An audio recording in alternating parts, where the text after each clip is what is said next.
Hemos estado comentando que los eventos generales, eventos o las fases de potenciación eran los siguientes, ¿no? Los eventos o fases, los eventos generales. Toda célula partía, hemos dicho, de un potencial de membrana en reposo. Luego esta célula que está en reposo recibe un estímulo y esta célula se va despolarizando. O sea, luego del potencial de reposo viene la despolarización. Inmediato a la despolarización viene la contracción muscular. Pero en el músculo estriado cardíaco, antes que el músculo estriado cardíaco se contraiga, aquí hay una fase de meseta. Esta fase de meseta hemos comentado que caracteriza solamente al músculo cardíaco. Después de la contracción viene la relajación, o sea, la repolarización. Esto es lo que vamos a comentar ahora al inicio de esta segunda parte. ¿Ya? Hemos dicho que la contracción muscular en el músculo cardíaco es idéntico a la contracción del músculo estriado esquelético, ¿no? Es idéntico, ¿no? Porque presenta estrías, presenta unidades contráctiles sarcómeras, ¿no? Presenta proteínas contráctiles, proteínas reguladoras, proteínas estructurales, todo igual, ¿no? Que el músculo estriado esquelético. ¿Ya? Pero como toda contracción muscular, van a participar ahí canales que se aperturan y se cierran, ¿no? Canales de sodio, canales de calcio, canales de potasio, intercambiadores, todo. Eso lo vamos a ver ahora. Aquí dice fisiología de la contracción del miocardio. El potencial de membrana de la célula cardíaca estaba por diferencia de cargas. Nosotros sabemos que cuando una célula está en reposo, el músculo está en reposo, sabemos que internamente presenta cargas negativas y externas positivas, ¿no? Negativas, positivas, negativas, positivas. Nosotros ya sabemos cuáles son los iones o electrolitos más abundantes fuera de la célula, ¿verdad? Sodio y todavía más potasio, ¿ya? Pero el calcio también estaba presente dentro y fuera, ¿cierto? O sea, en nuestra célula, y también había calcio dentro de la célula, sobre todo almacenado en las cisternas de los retículos sarcoplásmicos. ¿De acuerdo? Cuando hicimos la clase de contracción muscular, cuando comentamos ahí, ¿y de dónde proviene el calcio para la contracción del músculo estriado cardíaco? Dijimos de dos fuentes, ¿cierto? Una del extracelular y otra algo del intercelular, o sea, del retículo sarcoplásmico. ¿Ya? Siendo el interior relativo con respecto al exterior. ¿Y saben por qué? Esta es consecuencia de diferencias en concentraciones de electrolitos intercelular. Este potencial de reposo en la célula muscular estriada cardíaca es alrededor de menos 90 milivolts. Ese es su potencial de membrana en reposo. ¿Ya? Vamos a hacerlo. Y está. Miren, hay canales que van a intervenir, ¿eh? Canales que intervienen en los cambios de voltaje de potenciación. Hay canales rápidos de sodio, canales lentos de calcio, hay canales de potasio. Se supone que si se aperturan canales rápidos de sodio, ingresará el sodio, ¿cierto? Y saldrá el potasio. Ingresará sodio, ¿cierto? Y en cierta medida saldrá potasio.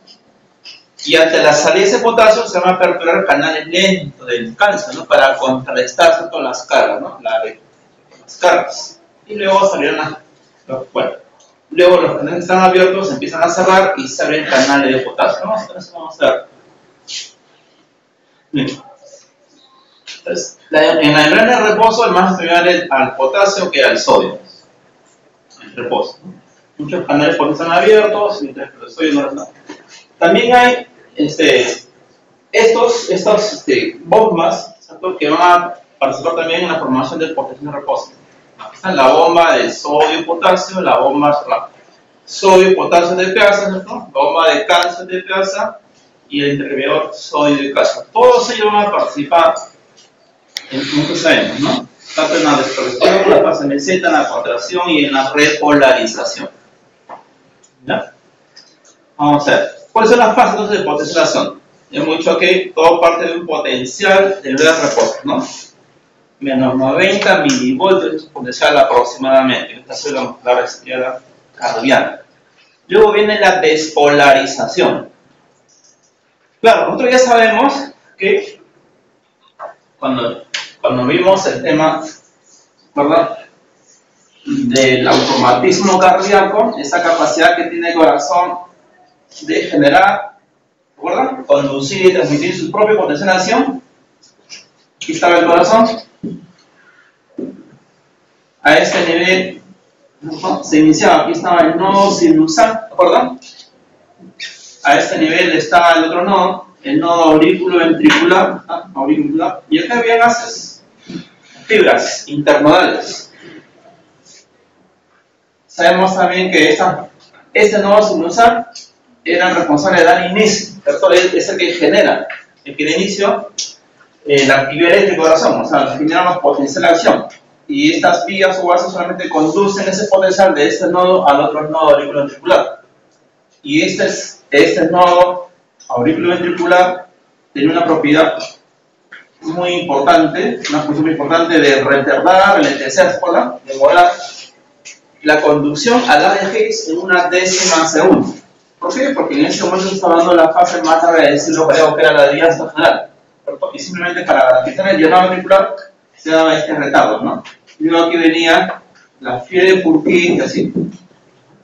Pero aquí se generaba el potencial de acción. Aquí, ¿cierto? Aquí se genera la actividad eléctrica del corazón. Entonces, estas células, se supone que las células musculares auriculares están en reposo. Cuando aquí se da inicio a la actividad eléctrica, entonces, a medida que va avanzando el potencial de acción al otro nodo, se supone que las células cardíacas auriculares se van despolarizando. ¿Pero cómo se llama? La despolarización. ¿Ve?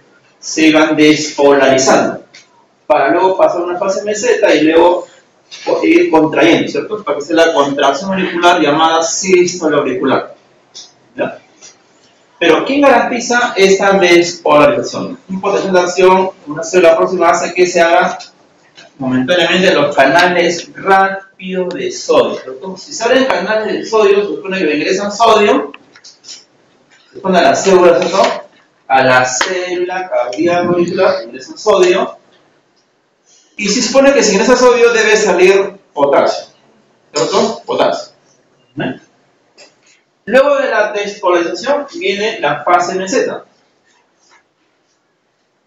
A ver si me ayudas. Está bien. La fase meseta, ¿cierto? Antes de hacer la contracción viene la fase meseta. Ahí está. ¿Qué ocurre en la fase meseta? Hay apertura de canales lentos de calcio, ¿cierto? ¿Ves? Canales lentos de calcio. Se supone que si salen canales de calcio, el calcio debe empezar a ingresar, ¿cierto? Lento. Salen canales de calcio que contrarrestan prácticamente la salida del potasio, ¿cierto? Produce la apertura de los canales rápidos de sodio. Canales lentos de calcio. Sale potasio, ¿cierto? Ingresa calcio de potasio. Esto produce la fase de meseta. ¿Ya? La apertura de canal lento de calcio. Esto, pues aquí, esta fase de meseta es importante justamente para esto, ¿no? Para garantizar, ¿no?, y evitar esto, la contracción, ¿no? Una contracción muscular o espasmo muscular brusco, sostenidos tipo testánico, ¿no? Contracción testánica, y esto obliga a la relajación del músculo. Si no se diera esta fase de meseta, simplemente habría contracciones musculares bruscas, sostenidas, ¿cierto? Tipo tetánicas. ¿Ya? Luego, miren, esta fase de meseta va a ser garantizada por este intercambiador, miren, de sodio-calcio, ¿no? La bomba de sodio-calcio. Y esta fase de meseta es tan corta, dura 0,25 de segundo, o su equivalente a 250 milisegundos, ¿cierto? Tan corta, tan rápida, que garantiza esto, ¿no? Contracción tetánica, evita la contracción tetánica, para luego recién dar paso a la contracción muscular. ¿Ya? ¿Me ayuda? a la contracción muscular. ¿Qué ocurre en la contracción muscular? La contracción muscular es idéntica, hemos dicho, a la contracción del músculo estriado esquelético. ¿Está bien? Sabemos que en el estriado esquelético, el calcio, ¿cierto? En este caso, el calcio, ¿de dónde proviene? Hemos dicho, si es el músculo cardíaco, proviene del extracelular de afuera, también como del intracelular. ¿Se acuerdan? Porque el músculo cardíaco presenta diadas, ¿cierto? Un retículo sarcoplásmico no tan diferenciado, pero algo de calcio presenta, ¿cierto? En sus sistemas terminales. También proviene entonces del sistema terminal. Sabemos que el calcio, una vez, ¿cierto?, liberada citosol, sarcoplasma, lo recibe la troponina, ¿se acuerdan? La troponina C en particular, ¿no? La unidad llamada troponina C. ¿Ya? Y luego se daba todo lo que sabemos de la contracción muscular, ¿verdad? Luego se levantaba, ¿cierto? La troponina pide su conformación, levanta la tropomioxina, dejaba descubierto los sitios de las actinas a la miosina, se formaban enlaces puentes cruzados, puentes traversos, ¿cierto? Venía un ATP, por el ATP, y se da desplazamiento en las cabezas del miocino, ¿cierto? Y eso generaba la contracción muscular, idéntico a la contracción. Una vez que ya, ¿cierto?, cesa el estímulo, termina la contracción, viene la repolarización, ¿de acuerdo? El calcio tiene que ser nuevamente, ¿cierto?, bombeado de donde vino, ¿no? Ahí participamos la bomba del calcio ATPase, ¿cierto? Bombeado de donde vino, o hacia afuera o hacia la externa del retículo sarcoplástico, en la red. Pero en esta repolarización, ¿qué sucede? Se cierran los canales de sodio y calcio que están aperturados, ¿verdad? Los canales rápidos de sodio, lento de calcio, se aperturan los canales de potasio. ¿Ve? Ahí sale el potasio y solamente es el restablecimiento del potencial de membrana, que es alrededor de menos 90 milivolts. Aquí está. Si este es menos 40, por aquí, miren, debe estar más o menos 40, 80, más o menos menos 90 milivolts, ¿cierto? Ya se ha establecido el potencial de membrana. ¿Ya? Ya sabemos que la contracción y contracción del músculo estriado cardíaco es similar, es idéntico al músculo esquelético. ¿De acuerdo? El calcio, según troponina C. Bueno, mira, sus orígenes del extracelular, está bien, y también de la retícula, ¿cierto?, de la cisterna terminal del retículo sarcoplástico, lo que es el retículo sarcoplástico. Proviene tanto del extracelular como del retículo sarcoplástico. Esto sabemos que representa las unidades contráctiles llamadas sarcómeras, ¿cierto? Entonces, el músculo cardíaco presenta sarcómeras, sí presenta sarcómeras, ¿cierto? Presenta bandas puras, bandas medias oscuras, bandas claras, todas ellas. Y sucede lo mismo que en el músculo esquelético. O sea, que las bandas A no se alteran, las bandas H desaparecen, las bandas C se acortan y las líneas de tipo Z se acercan, ¿no? Similar a un músculo estriado esquelético. ¿Ya? Resumen, miren, el potencial de acción es generado por los canales rápidos de sodio y los lentos de calcio, ¿cierto? Y el potencial es generado por ciertos canales calcio, ¿no?, y la apertura de canales de potasio. Incremento de la permeabilidad de potasio, o sea, la apertura de canales de potasio. ¿Ya? En resumen, ¿no? Vale. Hemos estado comentando el ciclo cardíaco. Ciclo cardíaco, ¿cierto? Una serie de cambios, miren, movimientos rítmicos, ¿cierto? Acústicos también, porque ahí se escuchan ruidos cardíacos, son alrededor de 4 ruidos cardíacos, de los cuales 2 son fisiológicamente, ¿cierto?, perceptibles. Uno, el tercero, no es físicamente perceptible en todos nosotros, hay excepciones, y el cuarto ruido es patológico. ¿Ya? Los 2 primeros ruidos cardíacos van a ser al cierre de válvulas cardíacas. Ya sabemos que válvulas cardíacas están presentes internamente en el corazón, ¿se acuerdan? a este nivel se encontraban las válvulas BAB o aurículos ventriculares. Y en la salida de la aorta pulmonar se encontraban las válvulas sigmoideas o semilunares. Al cierre de esas válvulas BAB o aurículos ventriculares se va a percibir el primer ruido cardíaco, ¿cierto? Loop, ¿no? Y al cierre de las válvulas sigmoideas o semilunares se va a percibir el segundo ruido cardíaco. ¿Cuánto dura todo un ciclo cardíaco? Aproximadamente 0,8 segundos. 0,8 segundos. Comprende una contracción llamada sístole, ¿cierto? Y una relajación llamada diástole. ¿Ya? Sístole, diástole. Pero todo el corazón no se contrae en forma simultánea, ¿no es cierto? Primero se contraen las aurículas, hablando de una sístole auricular. Luego se contraen los ventrículos, hablaremos de una sístole ventricular, y cuando se relajan, primero se relajan los ventrículos. Entonces deberíamos hablar de una diástole ventricular, luego una diástole auricular, ¿cierto? Pero para evitar esos casos de diástole ventricular y esta auricular, vamos a decir una diástole general.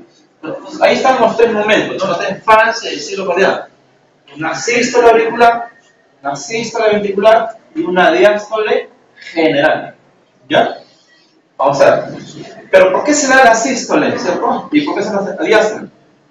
Ya sabemos que este nodo sinusal se encarga de generar el potencial de acción, por decir la corriente, ¿cierto? La corriente del corazón, por decirlo así.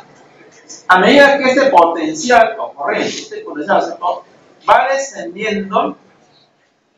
descendiendo, se supone que los músculos auriculares se van despolarizando, ¿cierto?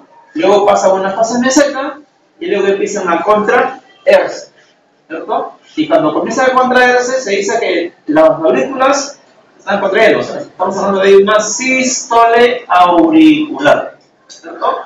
Y esta sístole auricular se supone que al contraerse las aurículas va a aportar, ¿cierto?, una cierta cantidad de sangre en el llenado ventricular. Ya hemos comentado que los ventrículos se llenan aproximadamente con 130 mililitros, ¿cierto? Se llenan, ¿ya? Pero antes de llenarse tenían un cierto contenido, ¿no? Después que el corazón eyecta cierta cantidad de sangre, mucho que el volumen de eyección, o sea, la cantidad de sangre, el volumen de sangre que eyecta, ¿cierto?, el corazón a través de los ventrículos por la aorta pulmonar durante un minuto es aproximadamente 70 mililitros, ¿no?, por cada latido, el volumen de eyección. Si los ventrículos se llenan con 130 y se eyecta 70, se supone que después de la eyección aquí quedan alrededor de 60 mililitros, ¿cierto? Y este volumen de 60 mililitros es conocido como el volumen de fin de sístole, ¿cierto? Entonces, para que nuevamente se llene con 130, le faltarían 70 mililitros. Estamos diciendo que la sístole auricular va a aportar una cierta cantidad, ¿cierto?, con una cierta parte de esos 70 que faltan. Todavía está más adelante, pero más o menos va a aportar una cantidad como de 25 mililitros. ¿Ya? Pero antes que sea la sístole auricular, primero viene la diástole general, ¿no? Y en la diástole general, aporta con alrededor de 45 mililitros del llenado ventricular. ¿Ya? Como es un ciclo, si es un ciclo, ¿dónde comenzar? ¿Cierto? ¿Dónde comienza el ciclo? Es un poco difícil, ¿cierto? Simplemente porque usted la dice, comenzamos acá, porque después de acá se inicia el potencial de acción. ¿Ya? Y ya sabemos que va descendiendo el potencial de acción, se polarizan las aurículas, se da la fase meseta, viene la contracción auricular, o sea, la sístole auricular. ¿Ya? El potencial llegó a ser todo aquí a este nivel, al nodo auriculoventricular, él se encarga de retardar, de demorar, de retardar, ¿cierto? De enlentecer en una décima de segundo, así, ¿no? 0,1 segundo, algunos de ustedes solo ponen 0,09 segundo, es lo mismo, ¿cierto? Es lo mismo, ¿no? Muy cercano al 0,1, así que nos podemos quedar con una décima de segundo, la conducción a la de ¿no? De potenciación. ¿Estamos? Y a medida que va descendiendo el potencial por el área de Higgs, por las ramas, ¿cierto? Las ramas, los fascículos, llega a la esfera de Purkinje. Entonces, todo este ventrículo, las células ventriculares se van despolarizando ahora. Y ellas luego pasan a una fase meseta. Inmediato a la fase meseta viene la contracción muscular, o sea, la contracción de los músculos ventriculares, o sea, del ventrículo. ¿Cierto? Y eso lo vamos a llamar sístole ventricular. ¿Estamos? Esa sístole ventricular, ¿no? Las fases de ciclo cardíacos, vamos a llamarlo, esta fase, ¿ya? La sístole auricular, número 2, la sístole ventricular, y la tercera es la diástole. La diástole general. La diástole general. Esta sístole ventricular, a su vez, presenta dos momentos. ¿Sí? Dos momentos. El primer momento se llama contracción. ¿Está? Contracción isovolumétrica. Isovolumétrica. Y el segundo momento se llama eyección. La eyección. ¿Vamos? La eyección. La diástole general a su vez también presenta momentos. ¿Vamos? El primer momento de la diástole general se llama relajación. La relajación isovolumétrica. El segundo momento se llama el llenado. Este llenado a su vez, ¿no? A su vez, al inicio es rápido, o sea, llenado rápido, y luego se hace lento, un llenado lento, o diástasis. Y el tercer momento de la diástole general es la contracción. La contracción auricular. Y esta contracción auricular, o sea, el último momento, la diástole general llamada contracción auricular, es el inicio de la sístole auricular. ¿Cómo decirlo, bueno? ¿Ya? La contracción auricular, que es el último momento, la diástole es el inicio de la sístole auricular.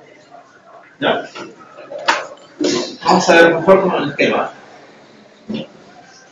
Ahí, vamos a... Ustedes ya saben que el sentido de la flechita indica hacer toda la llegada, ¿cierto? Y la salida de sangre, ¿no? La entrada y llegada y la salida de sangre, bueno. La llegada, ¿cierto?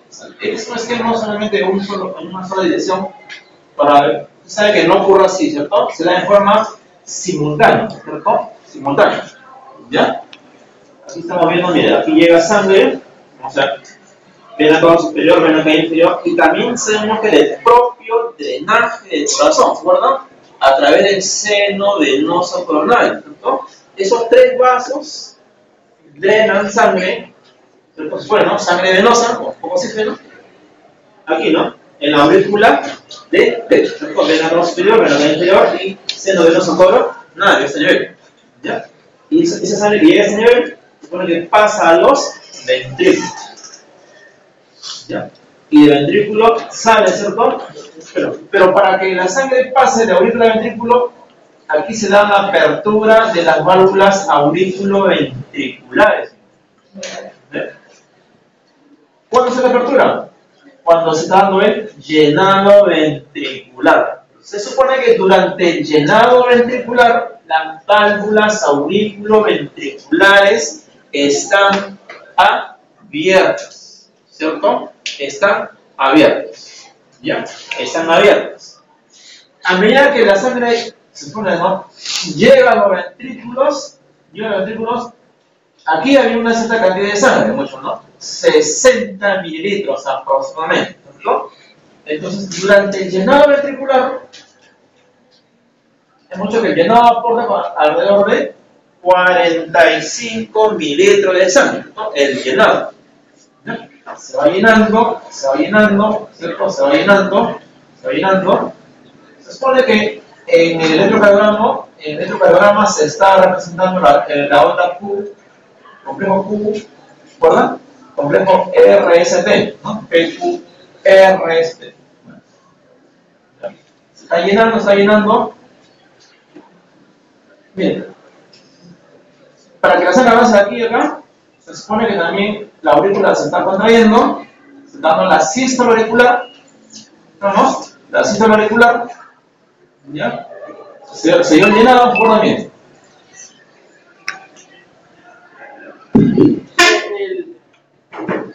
El llenado, ¿cierto? Se está dando el llenado, se pasó, ¿cierto?, a la última cosa que se llama contracción auricular. Claro, durante el llenado rápido, luego viene lento y ya se ha empezado el aporte de 45 mililitros.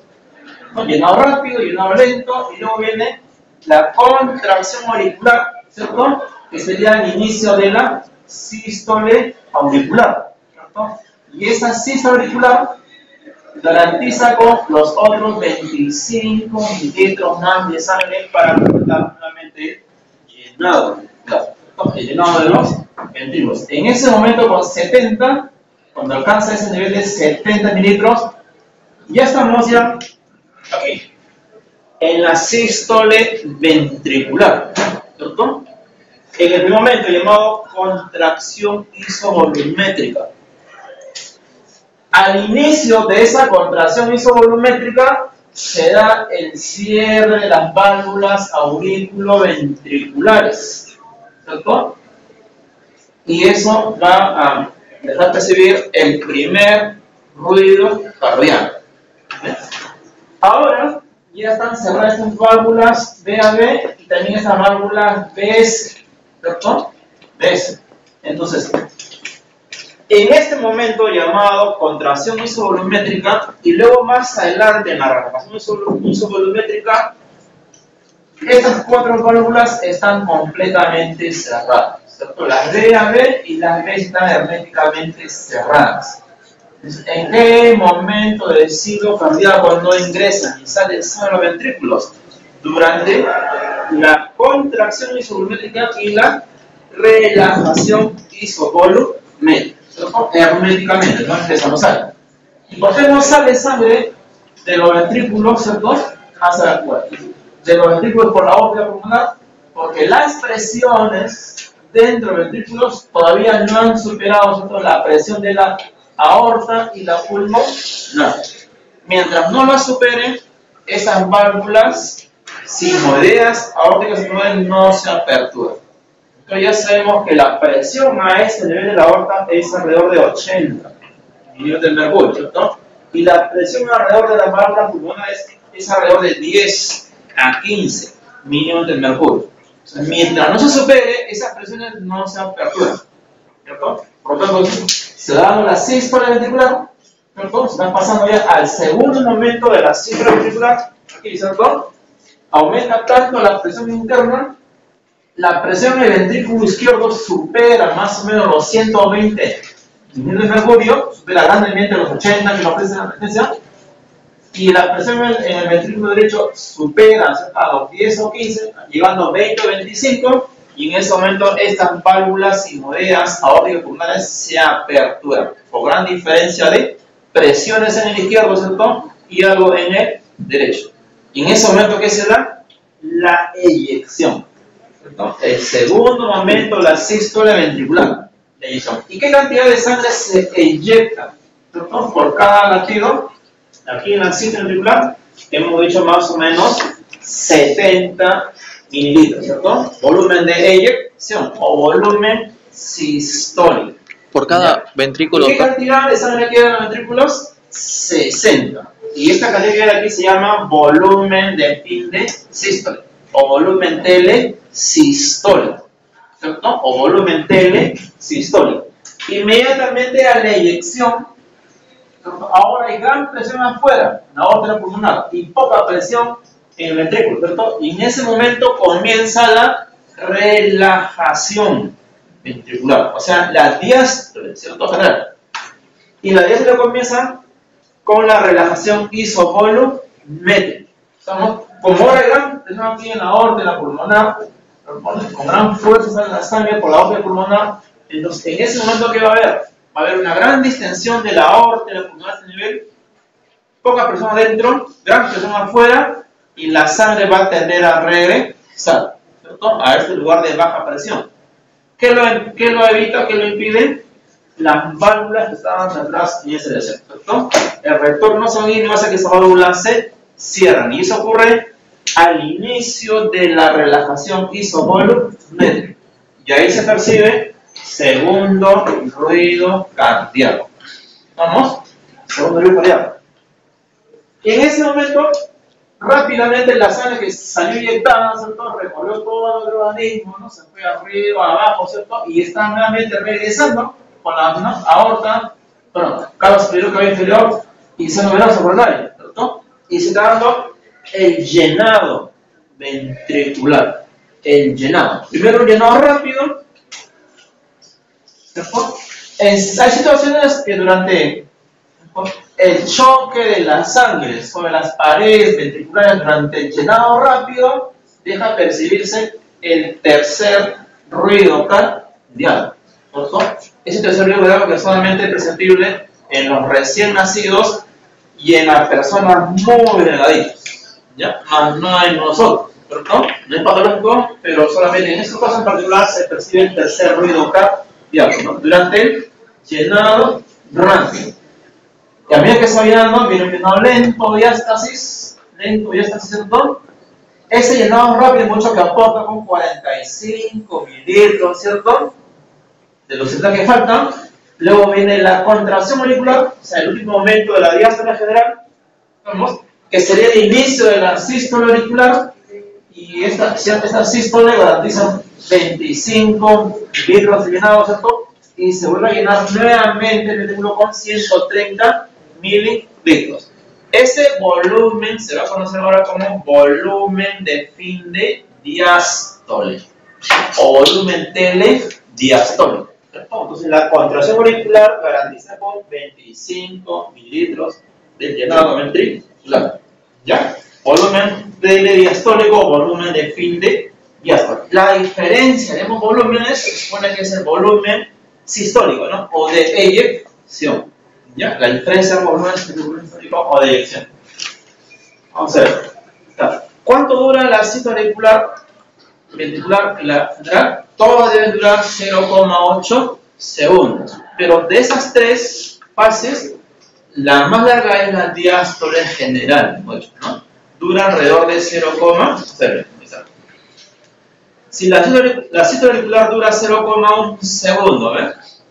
La sístole auricular 0,1 segundo. ¿Ves? El término equivale a contracción muscular. Corazón. ¿Cuánto dura la sístole ventricular? 0,3 segundos. Hasta ahí van 0,4 segundos. ¿Cuánto dura la diástole general? 0,4 segundos, ¿cierto? Esa décima de segundo que lo diferencia de la sístole ventricular vendría a ser justamente esa décima de segundo, ¿cierto? De retraso que hace este nodo sinoauricular, ¿cierto? Este nodo auriculoventricular. ¿De acuerdo? Retarda una décima de segundo, ¿no? La conducción a la de PIS, ¿no? 0,3 segundos, la sístole ventricular. ¿Ya? Bien, la contracción automática de inicio. ¿Cuánto dura la relajación? 0,4 segundos. 0,4 segundos. La relajación o diástole general. Acá hay un juego de resumen que les comentaba a mí. Nosotros ya sabemos por la clase anterior, ¿cierto? Esta actividad va a ser representada por un aparato llamado electrocardiógrafo, ¿cierto? Y el esquema que representa estas ondas, ¿cierto?, se llaman electrocardiograma, ¿verdad? Ya hemos comentado que la sístole auricular, ¿qué cosa representa de este electrocardiograma? La onda P, miren, del intervalo PR. ¿Ven? La sístole auricular. Ahora, la sístole, luego venía, ¿verdad?, la sístole ventricular, que representa este complejo de este electrocardiograma, la sístole ventricular, el complejo QRS y el cemento ST, ¿no? Eso representa, ¿no? Y la diástole o la repolarización, ¿verdad? Y la repolarización, ¿no? Esta era la despolarización auricular, representa la onda P y el complejo PR. La despolarización ventricular representa el complejo QRS y el cemento ST. Y la repolarización ventricular está representada por la onda T. ¿Cierto? O sea, la repolarización, onda T. Ahí está. El primer ruido cardíaco sabemos que es perceptible al cierre de las válvulas auriculoventriculares. ¿Y cuándo se sabe eso? Al inicio de la contracción isovolumétrica, ¿no? El segundo ruido cardíaco era perceptible al cierre de las válvulas sigmoideas. Eso se daba al inicio de la relajación isovolumétrica. Y el tercer ruido, hemos dicho que se daba durante el llenado, ciertamente, llenado rápido, ¿no? Circular. Y el cuarto ruido, que es patológico, se da durante la sístole auricular, ¿no? La última fase, que es la contracción, es el inicio justamente de la sístole auricular, ¿no? El cuarto ruido, que es patológico, ¿no? Eso ya lo hemos comentado, ¿se acuerdan? ¿Qué representa la onda P? ¿Ya? Ahora, ya sabemos que el volumen de sangre, ¿cierto?, que inyecta el corazón por cada latido se llama volumen de eyección o volumen sistólico, ¿cierto?, equivale a 70 mililitros. Pero ¿cuántas veces marca el pulso del corazón? ¿Cuántas veces late nuestro corazón? Alrededor de 70 a 75, ¿no? Y nos hemos quedado con este valor de 75 latidos por minuto.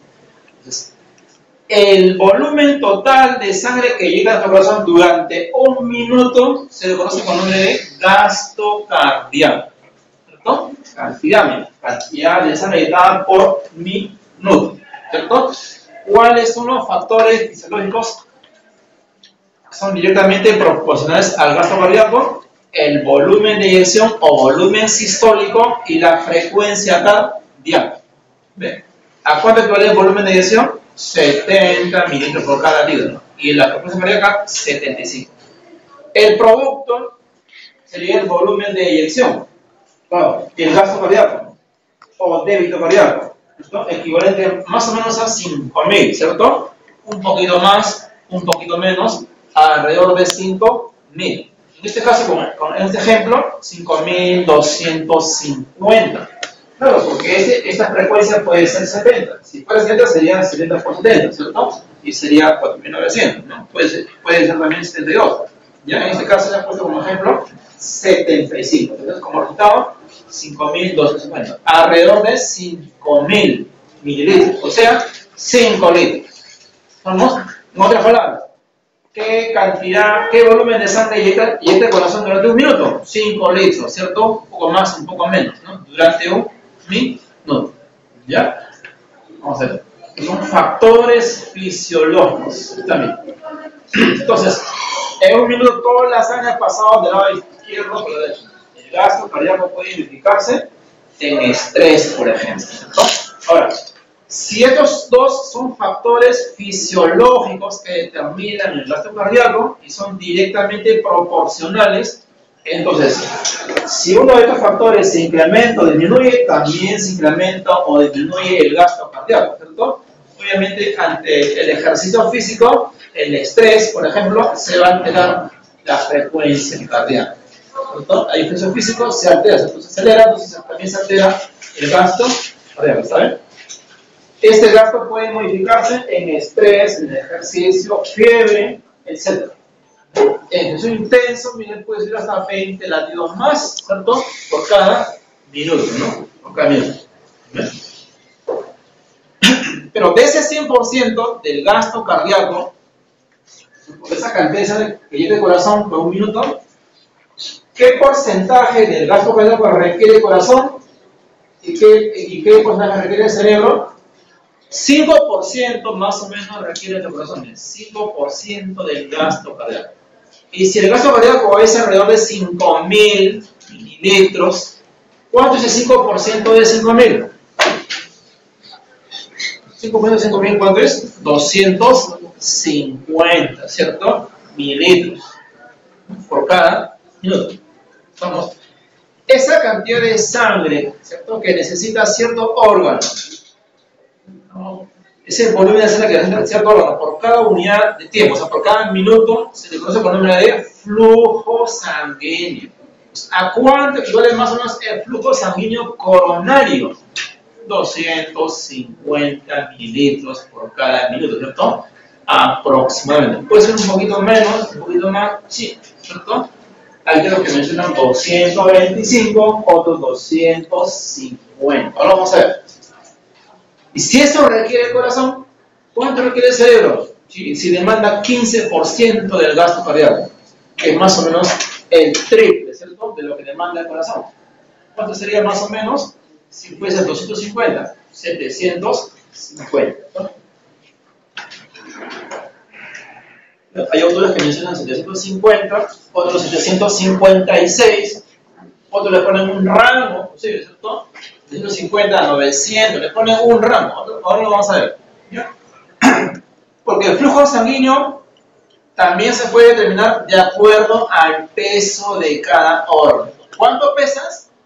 ¿Cuánto demanda de sangre? ¿No? ¿Cuánto requiere de sangre? ¿Ya? Y aquí podemos también ver, miren, cuánto, ¿cierto? ¿Qué porcentaje de gasto cardíaco requiere el riñón? Miren, 5%, tubo digestivo 25%, miren, el músculo esquelético 25%, la piel 5%, ¿no? O sea, bueno.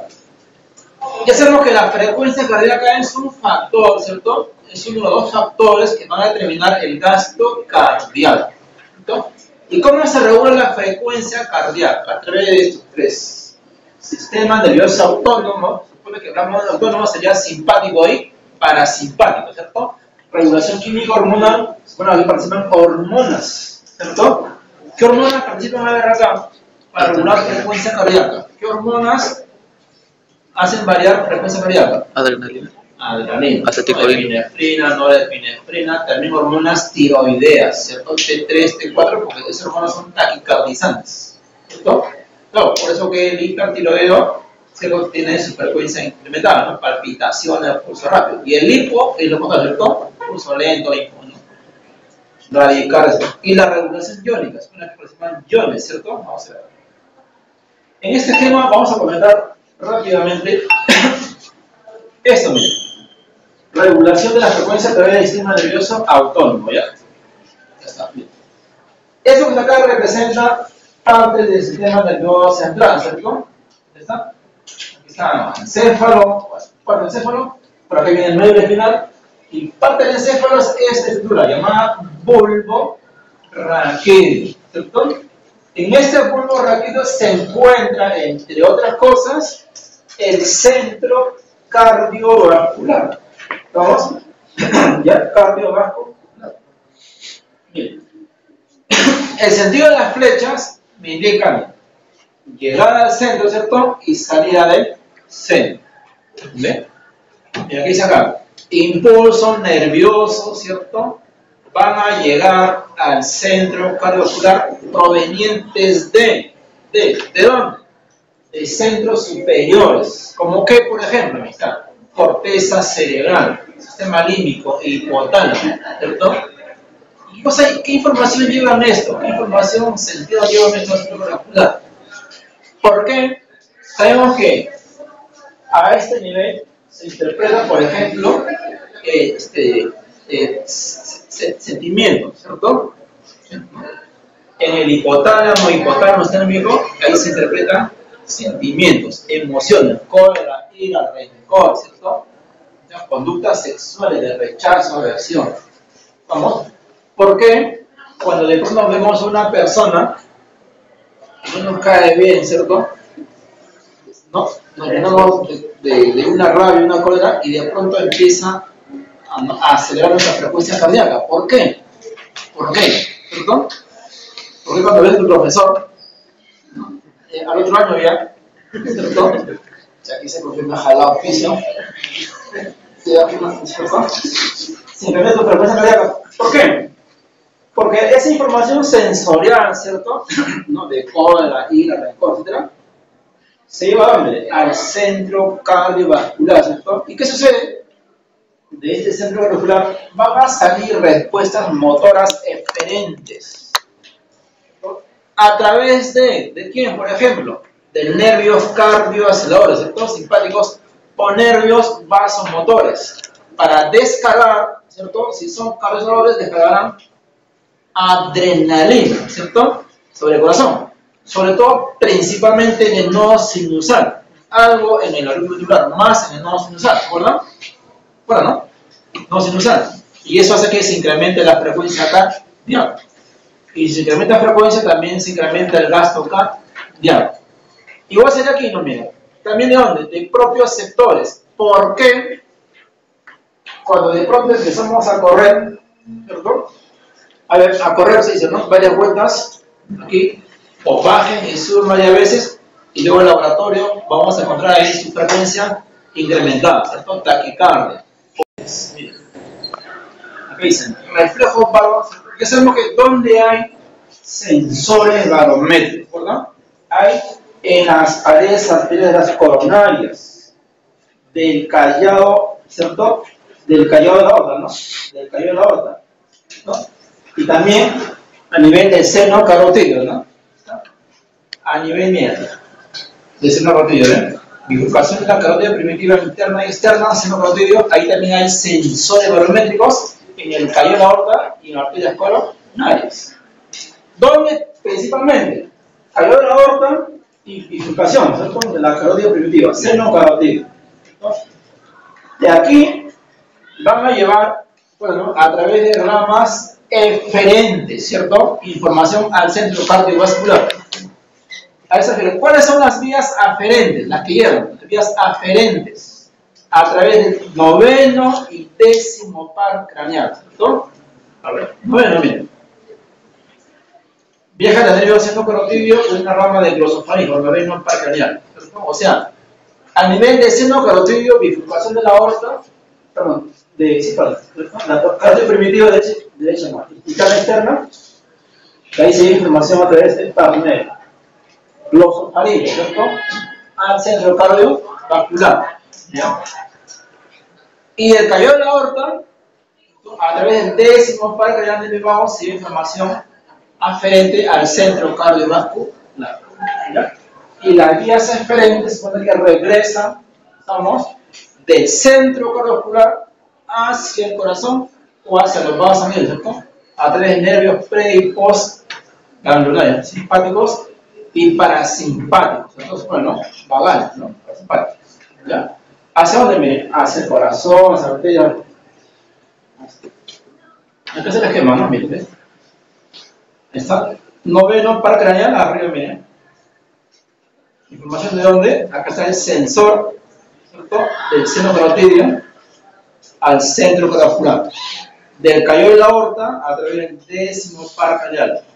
Nervio vago. ¿No? ¿Ya? Estas son las vías, se supone, aferentes, ¿cierto? Las que están llevando información sensitiva, ¿no? ¿Ya? Que están captando niveles bajos o altos de presión arterial al centro cardiovascular en el bulbo raquídeo. Bueno, y aquí están las vías, ¿cierto? La ruta eferente, mire, simpática y parasimpática, ¿cierto? Ya sabemos que la ruta eferente, hasta otra vez, no, mire, nervios pre y postganglionales, ¿cierto? Simpáticos y parasimpáticos. Ya, miren, acá está. Más o menos. La ruta diferente parasimpática. Supone que esto que está acá es el bulbo raquídeo, ¿cierto? Aquí está el centro cardiovascular, mira, aquí, ¿viste? El motor dorsal del vago, mira, parte de lo que son las vías eferentes, ganglio parasimpático, miren, llega a este nivel, llega un parasimpático, el nervio vago, y de aquí se va a dirigir a ¿dónde? Al corazón, miren, acá está el seno, el nodo sinusal, ¿cierto? El nodo sinoauricular, ¿está? El nodo auricular, ¿y qué descargará aquí? Acetilcolina, ¿cierto? ACH, ¿no? ¿Ya? Para disminuir frecuencia cardíaca y por lo tanto disminuir presión arterial, ¿cierto? Y de esa manera se regula entonces la presión arterial. Más adelante, cuando comentemos la regulación de la presión arterial, ahí vamos a decir que la presión arterial tiene dos mecanismos de regulación. Una a corto plazo, que sería este mecanismo, ¿cierto? A corto plazo, si capto niveles altos de presión, ¿cierto? Siendo cardiovascular, descargo de cosa, acetilcolina. Si detecto niveles bajos de presión, ¿qué cosa descargo? Adrenalina, ¿cierto? Y se regula a corto plazo, porque la regulación a largo plazo lo va a dar el sistema renina, angiotensina, aldosterona. ¿Ya? Más adelante. Igual sería aquí, miren, la ruta diferente simpática. Después aquí el bulbo raquídeo, aquí está el centro cardiovascular, ¿cierto? Y salen las ramas, miren. Vamos a pasar esto, ¿no? La regulación hormonal da a través de tres hormonas, miren. Están las catecolaminas, adrenalina, noradrenalina, ¿cierto? Sabemos que estos son catecolaminas, son catecolaminas. Por ejemplo, aquí en el esquema, miren, a este nivel, esta es la médula esta es la glándula suprarrenal, ¿cierto? Lo que está acá azulito sería la corteza y lo que está haciendo es la médula suprarrenal. Sabemos que esta médula suprarrenal sintetiza la familia de hormonas llamadas catecolaminas, ¿cierto? O sea, la epinefrina y la norepinefrina. Aquí también, ¿cierto? La vía eferente se dirige a la médula para que secrete las catecolaminas, ¿está? Epinefrina y norepinefrina, ¿cierto? Y las tiroideas, que también son hormonas taquicardizantes, ¿no? Aumenta la frecuencia cardíaca. Y la regulación tónica a través de la concentración del sodio y potasio.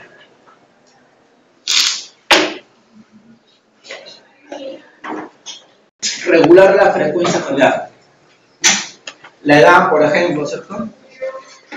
¿Qué tiene que ver la edad? A ver, cuanto más edad tengamos, nuestra frecuencia incrementa o disminuye. ¿Ah? ¿Nuestra frecuencia se acelera o disminuye? ¿El sexo qué tiene que ver? El sexo masculino y femenino, ¿hay diferencia? ¿Quién tiene un poquito más incrementado su frecuencia cardíaca? La temperatura también incrementa la frecuencia cardíaca, ¿no? El estrés también, ¿cierto? Incrementa la frecuencia cardíaca, ¿no? Ahora, ¿cuáles son los vasos sanguíneos? Bueno, se lo voy a pasar ya, porque yo no tengo ya. Miren.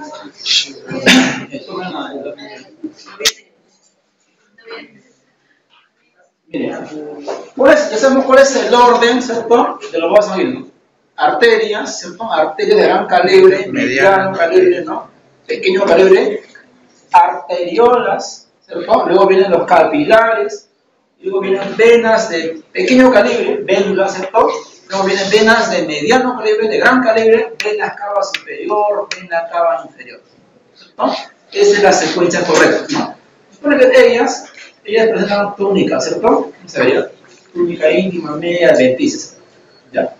Miren, las arterias o son elásticas o son musculares.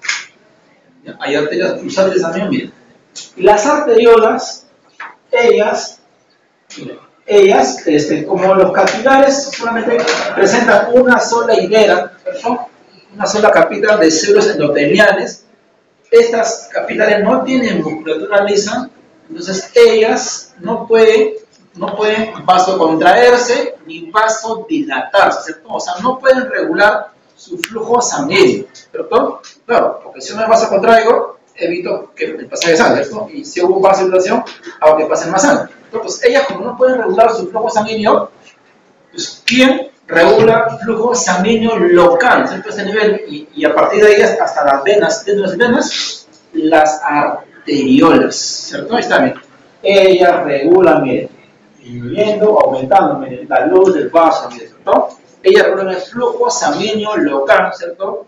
Y siguiendo, ¿no? Venas, vénulas, venas, ¿ya? Las arteriolas. ¿Estamos? Arteriolas. Bueno, una diferencia entre arterias y venas es que las venas presentan esta, ¿no? Las válvulas, ¿cierto? Aparte de eso, ¿no? Bueno, las válvulas, ¿ya? Las venas presentan estas válvulas unidireccionales, ¿cierto? Así, en el sentido de la corriente, ¿no? En el sentido del flujo sanguíneo, ¿no? El flujo, ¿estamos? Válvulas conniventes, unidireccionales, ¿ya? Nosotros sabemos que ¿cierto? O una arteria que conduce sangre arterial, ¿cierto? Sangre oxigenada, está siendo acompañada en su retorno por dos venas, ¿cierto? ¿Cierto? Una arteria y dos venas.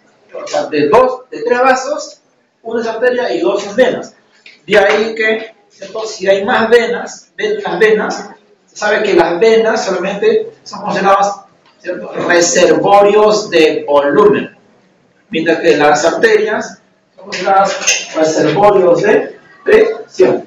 Hay arterias elásticas, hay arterias contráctiles, ¿no? Reservorios de presión. ¿Ya? Muy bien. El orden, ¿no? Miren, arteria, arteriola, capilar, vénula, vena. ¿Cierto? Miren, miren, el capilar, ¿cierto? Una capa de células endoteliales, ¿no? No tiene la capacidad de vasocontraerse ni más dilatarse, ¿no? Lo hacen las arteriolas, ¿ya? Bueno, vamos a pasar. Las arterias son conocidas como reservorios de presión, miren. Hay arterias elásticas como la aorta, miren. Primero son reservorios de presión, hay arterias musculares, vasoconstricción. Las arteriolas, sabemos que ellas sí se pueden contraer, ¿cierto? ¿No? Vasocontraer y vasodilatar, ¿eh? Vasoconstricción y vasodilatación. De esa manera controlan el flujo local, mire, y la presión arterial, ¿cierto? Local se refiere, el flujo local, ¿cierto? Se refiere el flujo en los capilares, vénulas, venas, ¿cierto? Ya, mire, vasodilatación. Los capilares no tienen músculo liso, miren, ¿cierto? El músculo liso, entonces, ¿quién regula su flujo sanguíneo? Las arteriolas, ¿ya? Los capilares son vasos de intercambio, se da la filtración, la absorción, el lámina basal. Hay flujos, ¿cierto? Flujo negativo, flujo de derivación. Hay capilares continuos, penetrados, discontinuos. Vamos a pasar este. Reservorio, ¿cierto? La vena reservorio de volumen, no se olviden. En renal hablamos de eso, ¿no? ¿Dónde encontramos? Mira. En renal hablamos de capilares, ¿verdad? Capilares sanguíneos, ¿no? En el volumen lunar hay capilares fenestrados en el riñón. Para que, ¿cierto? El primer proceso de la formación de orina se llama justamente la filtración glomerular. Y ahí hay capilares sanguíneos fenestrados, ¿cierto? Miren, en el riñón, el intestino, claro, en el páncreas, y donde no piensas hay capilares fenestrados, ¿bien? Fenestrados. Ya sabemos que nuestra circulación, ¿cierto? Es doble, completa y cerrada, ¿ya? Doble, completa y cerrada. Ahí por favor la lista, la secuencia. Doble, completa y cerrada, ¿cierto? ¿Por qué es doble? Porque fluye a través de dos circuitos, pues, ¿no? Una menor, ¿saben? O pulmonar, y una mayor o sistémica, ¿cierto? Y eso es lo que, ¿por qué se llama sistémica, no? Sale de los ventrículos a orden pulmonar y se va a todo nuestro sistema, ¿no? A toda nuestra economía. Y menor porque sale del ventrículo derecho y solamente se va al pulmón, ¿no? Por recorridos tan cortos, pues se va pulmonar, ¿ya? Vamos a ver esto, ¿no? ¿Qué se nos sabe? Ya sabemos que el corazón y el cerebro, por ejemplo, el corazón requiere más o menos el 5% aproximadamente, ¿cierto? Puede ser un poquito más, un poquito menos, ¿no?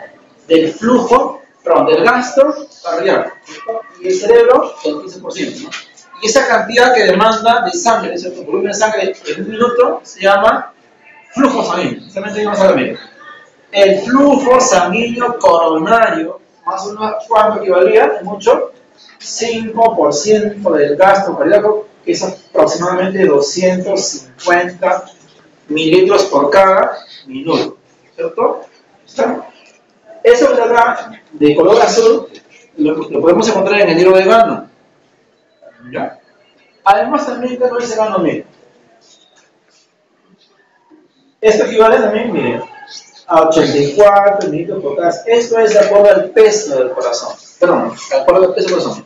Dice acá, por cada 100 gramos de peso, ¿cierto?, del corazón, debe llegar, más o menos, debe demandar 84 mililitros, ¿cierto?, por cada minuto, ¿no?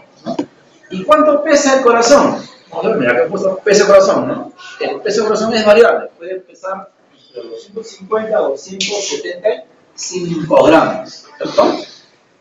Miren, eso viene aquí de rojo, lo encontramos en el libro de Gaito. Gaito, ¿qué no dice? 200, el flujo sanguíneo coronario es alrededor de 225 mililitros por cada minuto. Y él también nos comenta que también, mira, por cada 100 gramos de peso debe llegarle entre 80 a 100 mililitros por cada minuto, ¿cierto? Vamos a encontrar, a ver, 100 gramos, ¿cierto? Por cada 100 gramos esta cantidad, por cada 100 gramos esta cantidad. ¿Cierto? Si pesara 250 gramos el corazón, y dice que por cada 100 gramos esta cantidad, ¿qué le hago? A 100 para que me dé 250, lo multiplico por 2.5, ¿cierto? Multipliquemos a 100 por 2.5, sería 250. Está demostrado, ¿cierto? Lo mismo, ¿no? Multiplicamos esta cantidad por 2.5, vamos a salir muy cercano a esa cantidad. ¿Ya? O sea que también se puede calcular de acuerdo al peso del órgano. Lo mismo, miren, para la circulación cerebral, para el flujo sanguíneo cerebral. Ustedes saben que la circulación coronaria, ¿cierto?, va a estar dada por quién? Por las arterias coronarias, ¿cierto? ¿Ya? El flujo sanguíneo cerebral hemos calculado que más o menos representaba el 15% del gasto cardíaco, ¿cierto? O sea, el triple de lo que demanda el corazón. ¿Ven?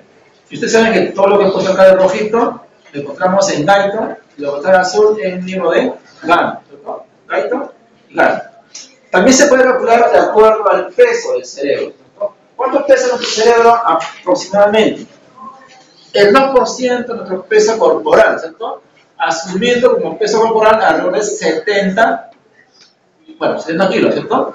¿Cuánto será el 2% de 70 kilos? 1.400 gramos. ¿Vale? ¿Qué me dice Gaito? Debe llegar entre 50 y 65 por cada 100 gramos de peso por minuto, ¿cierto? Para que me dé 1.400, ¿qué le hago así? Lo multiplico por 14, ¿cierto? ¿Y cuánto es 50 por 14? 700, ¿cierto? Bueno, 50 por 14.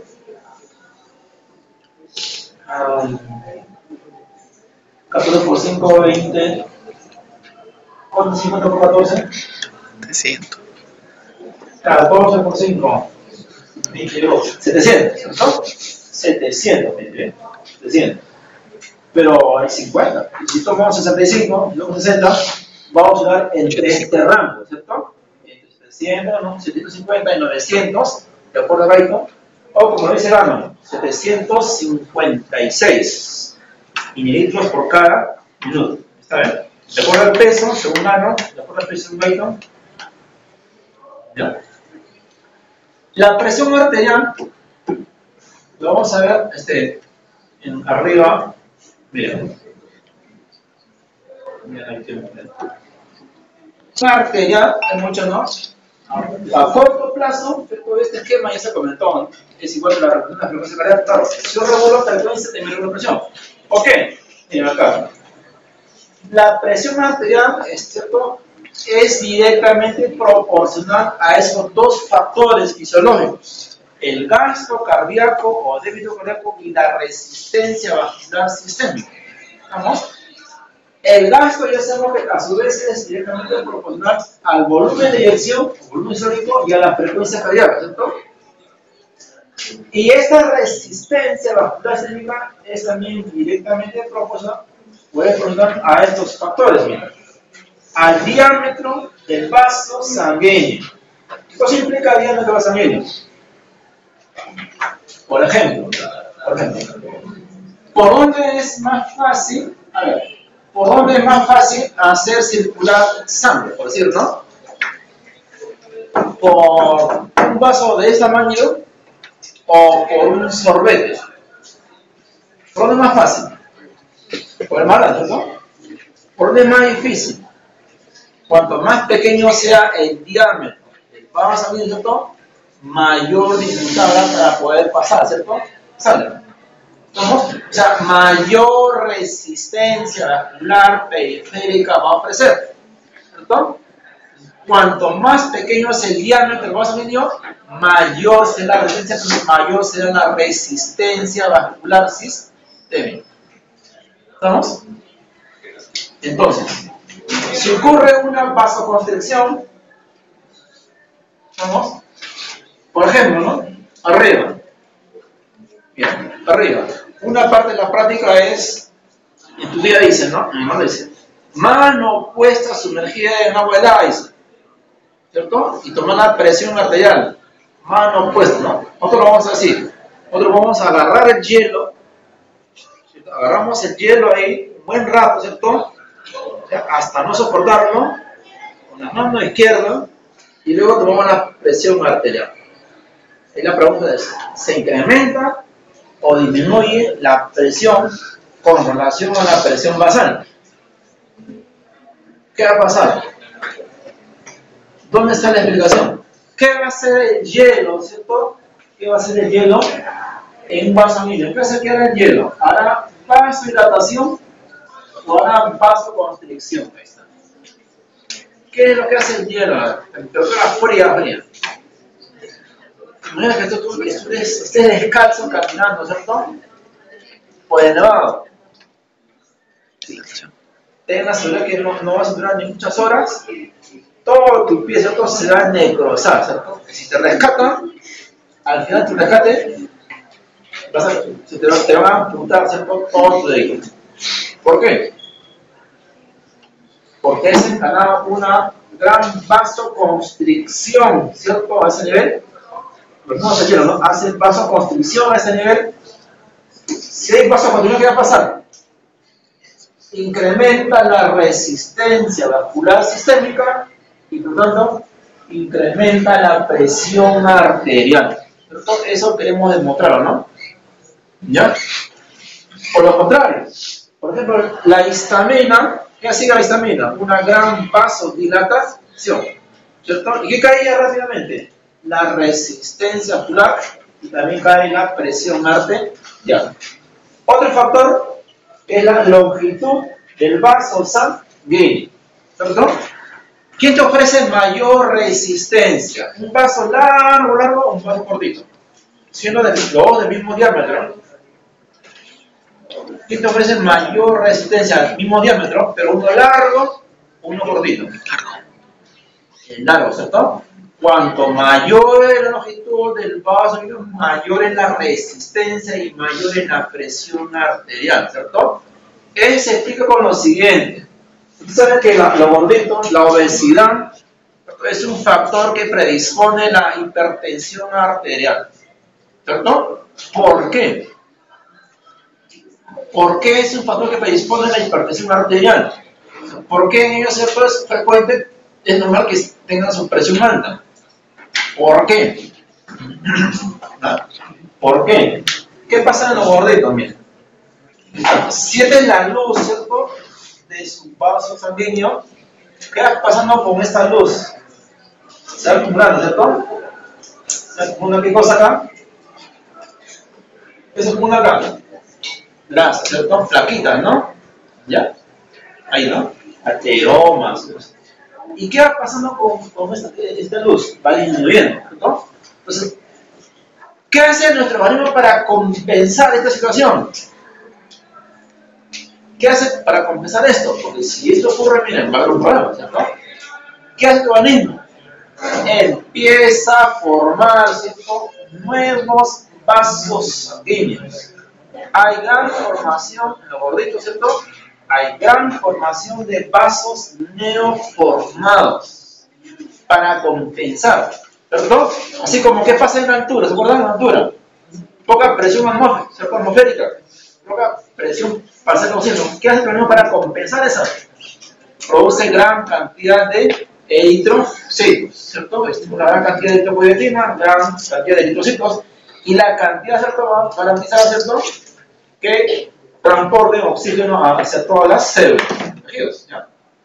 Por eso se sabe que en los gorditos, ¿cierto?, se dice que por cada metro cuadrado de tejido adiposo, ¿cierto?, presente en el gordito en exceso, se van a formar alrededor de 100.000 metros de nuevos vasos sanguíneos, ¿cierto? O sea, en resumen, ¿quiénes presentan mayor longitud de vasos sanguíneos? Flaquitos o los gorditos.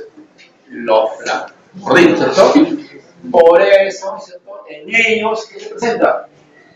Mayor resistencia vascular sistémica y por lo tanto mayor supresión arterial. Igual sería otro factor, la viscosidad de la sangre, viscosidad EBS, viscosidad sanguínea, ¿cierto? ¿Está? ¿Qué es más difícil hacer pasar por un sorbete, por cierto? ¿Leche o Quaker? Quaker. Se supone que Quaker, ¿cierto? ¿Qué cosa quiere decir eso de Quaker? Que cuanto más viscosa esté nuestra sangre, mayor resistencia habrá, ¿cierto? Y mayor será la presión arterial. Si cae la viscosidad, cae la resistencia, cae la presión arterial, ¿cierto? ¿Cuándo? ¿En qué aspecto? ¿Cuándo puede haber variaciones de viscosidad sanguínea? Por ejemplo, ¿en qué situación hay variaciones de viscosidad? En anemias, ¿cierto? En hemorragias, en quemaduras, etc., ¿cierto? Hay variaciones de viscosidad, variaciones de resistencia y variaciones de presión arterial. ¿Un anémico presenta presión alta o presión baja? ¿Un quemado presenta presión alta o presión baja? Cuando hay hemorragia hay presión alta o presión baja. Mire, ¿y la presión diferencial qué cosa es? La diferencia de ambas presiones, ¿cierto? Y sabemos que la presión arterial se expresa como dos fracciones, ¿no? Sistólica menos la sistólica menos la diastólica elevada a presión diferencial o presión del pulso, también se conoce, ¿cierto? Del pulso. Y la presión arterial media es la presión, mira, diastólica más la tercera parte de la diferencial, ¿cierto? Claro. ¿Cuáles son más o menos el valor normal o un rango normal de presión arterial? La sistólica 120. menor, dice la presión arterial sistólica normal es menor de 120, ¿cierto? Menor de 120, la normal, ¿eh? Menor de 120, ¿no? Y la diastólica De 80 a 90. menor de 80, ¿no? ¿Ya? Menores. También, a corto plazo, este es cierto, a corto plazo, este lo hemos comentado, y a largo plazo, ¿estado por quién? Por el sistema renina, angiotensina, aldosterona. ¿Está? Por ejemplo, ¿qué pasa? ¿Qué sucede cuando nuestra presión arterial cae? Cuando la presión cae a corto plazo, ¿quién detecta niveles bajos de presión? Baroreceptores, ¿recuerdan, no? Aórticos y carotídeos. Y hay información sensitiva, creo que no. Sensitiva, ¿cierto? Haciendo calor ocular y descarga de adrenalina, ¿cierto? Para incrementar frecuencia, incrementar la presión arterial. Pero es a corto plazo. Pero cuando cae la presión a largo plazo, ¿quién no regula? ¿Qué hace el riñón cuando cae presión arterial? El riñón libera la hormona llamada renina, ¿cierto? Renina, ¿ya? Renina. ¿Y qué hace la renina liberada? ¿Actúa sobre quién? sobre el angiotensinógeno que es producido por el hígado. ¿Y qué hace? La convierte en la angiotensina 1, ¿cierto? ¿Quién convierte el angiotensinógeno en angiotensina 1? Renina. También no sabemos que lo producen las células yuxtaglomerulares, ¿cierto? Estamos de nefrón, ¿eh? Esta angiotensina 1, vía sanguínea, cuando llega a los pulmones, a nivel de los pulmones, hay una enzima llamada enzima convertidora de angiotensina. Acá está, o ECA, también se llama, ¿no? ECA, enzima convertidora de angiotensina, o convertasa. ¿Qué va a hacer esa enzima? Va a convertir la angiotensina 1 en angiotensina 2. Esta angiotensina 2 va a cumplir varias acciones importantes. Acá estamos, 1, 2, 3 acciones importantes, ¿cierto? La angiotensina 2, cuando se dirija a un vaso sanguíneo, ¿qué es lo que va a desencadenar? Vasoconstricción. Y si a este nivel hay vasoconstricción, cuando hay esta, ¿qué cosas van a incrementarse a este nivel? La resistencia vascular sistémica, ¿no? O periférica. Y se incrementa, la resistencia que se incrementa, presión arterial, ¿cierto? Y desde ahí ya se regulaba la presión, cuando está abajo. Pero esta angiotensina 2 también actúa sobre ¿quién? Sobre el hipotálamo. En el hipotálamo se encuentra, entre otras cosas, el centro regulador de la sed.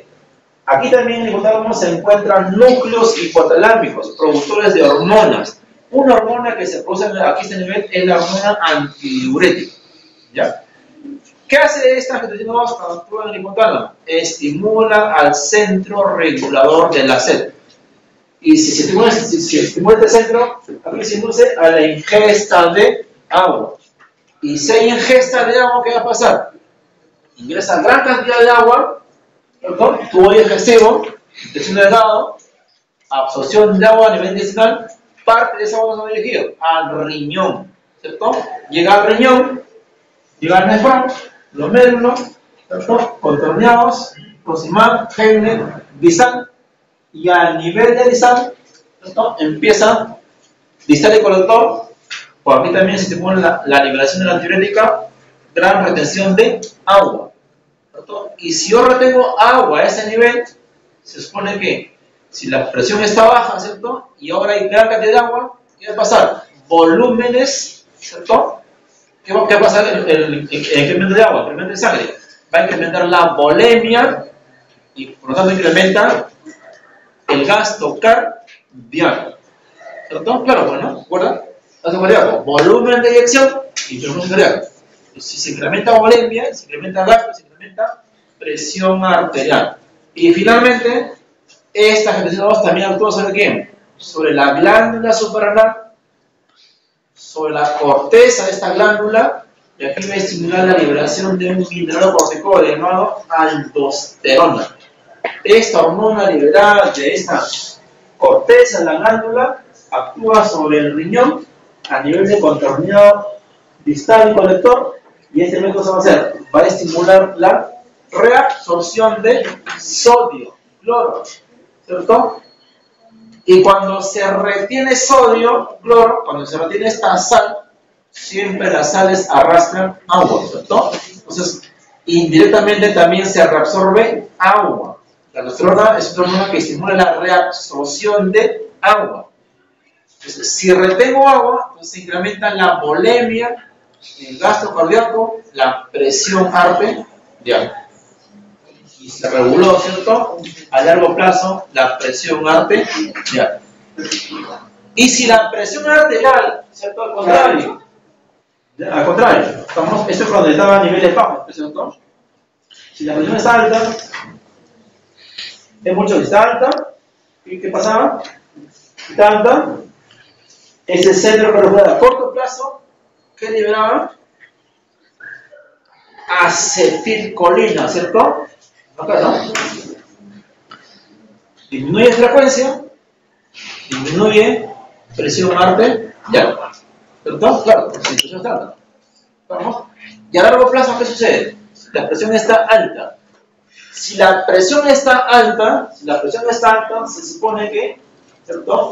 A este nivel del riñón, ¿cierto? Del nefrón, por la arteria aferente van a llegar niveles altos de sangre con gran presión. ¿Cierto?